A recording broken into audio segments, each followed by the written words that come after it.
নৌকাতে উঠে বসছি। নৌকা অলরেডি চলা শুরু করছে। এটা হচ্ছে হাতে বাওয়া নৌকা, মানে হচ্ছে বৈঠা দিয়ে চালানো হয়, ইঞ্জিনের নৌকা না।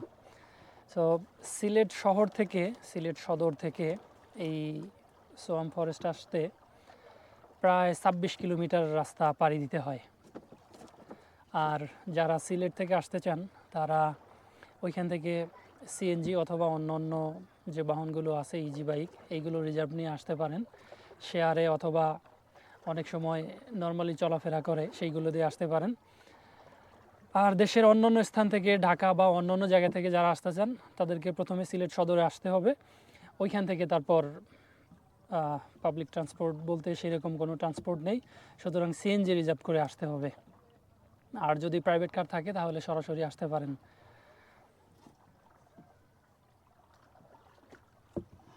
যোগাযোগ করতে পারেন।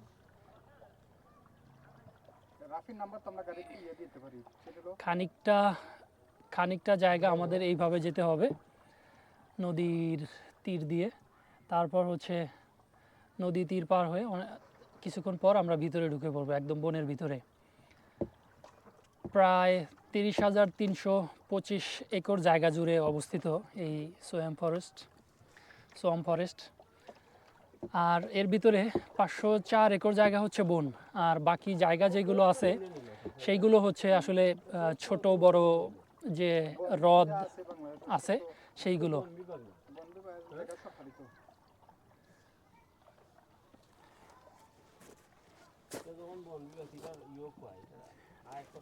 আমরা একদম নদী তীর দিয়ে এইভাবে একদম যে ফরেস্ট আছে, সোয়াম ফরেস্ট আছে, সেই ফরেস্টের পাশ দিয়ে যাচ্ছি।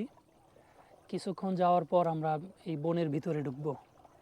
বনের ভিতরে মেইনলি রয়েছে নানান প্রজাতির গাছপালা।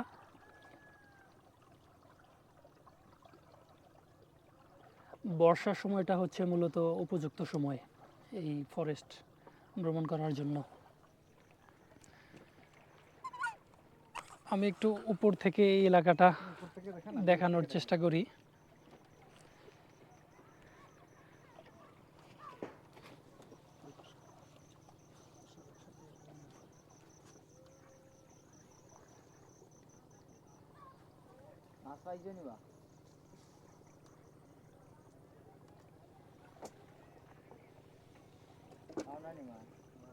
মাছ মাছ ধরেন নি এটা না ইয়ে ধরেন?